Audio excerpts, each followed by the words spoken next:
ஏன்டி சுகமா இருக்க? அது ஒன்றும் இல்லடி, நேற்று நைட்டு நான் போகும்போது ஒரு பயங்கரமான கனவுடி. கனவா? என்ன கனவு? அது ஒரு பேய் கனவுடி. கனவுல என்ன நடந்தது? அந்த கனவுல நம்ம வீட்டு பக்கத்தில் ஒரு மரம் இருக்குல்ல, அந்த மரத்தில் யாரோ ஒரு 2 பேர் சாமியார் மாதிரி வந்து அங்கே ஒரு ஆணியை எடுத்து அடித்தாங்கடி. அந்த மாதிரி ஒரு பயங்கரமான கனவுடி. எனக்கு ஒரு பயமாக இருக்குடி. ஏன்டி இந்த காலத்துல பேயாவது பிசாசாகுது? ஆனால் எனக்கு பயமாக இருக்குல்லடி. சரி வா போய் பார்க்கலாம். அண்ணி எனக்கு ஒரு பயமாக இருக்கு, என் கையை பிடிச்சிடி. சரி வாடி. ஹாரினி அங்கே போகலான்னு எனக்கு வேறு ஏதோ பயமாக இருக்குது, ஏதோ தப்பாக நடக்கிற மாதிரி தோணுதுடி. ஏய் அதாங்க நான் இருக்கல, வாடி. ஆனால் நீ இருப்ப, ஆனால் நான் இருப்பேன்னு எனக்கு தெரியாதுல்லடி.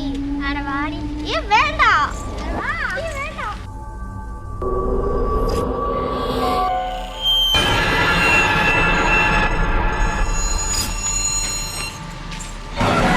நான் சொன்னதுல அதாண்டி இந்த மரம்.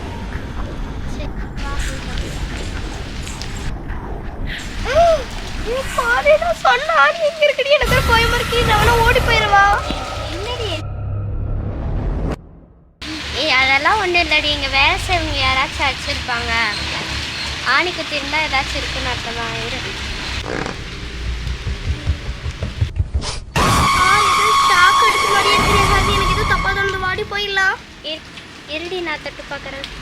ஏய் எனக்கு சாக்கு அடிக்கிறது, உனக்கு தான் அடிக்குது. இல்லை, எனக்கு மட்டும் தாண்டி ஷாக் அடிக்குது போல. ஏன்னா நான் தானே இந்த கனவே கண்டேன். இதை வந்து நம்ம யார்ட்டையாச்சும் சொல்லணும்டி, வாடி போகலாம். அது என்னடி யாரையும் காணோம். அதாண்டி எனக்கும் தெரியல, நானும் அதான் யோசிச்சுட்டு. இப்போ என்னடி பண்ணுறது? அங்கே பாரு, சேர உட்காந்துருக்குறாங்க. வாடி போய் என்னன்னு பார்க்கலாம். சரி வாடி போய் பார்க்கலாம். ம்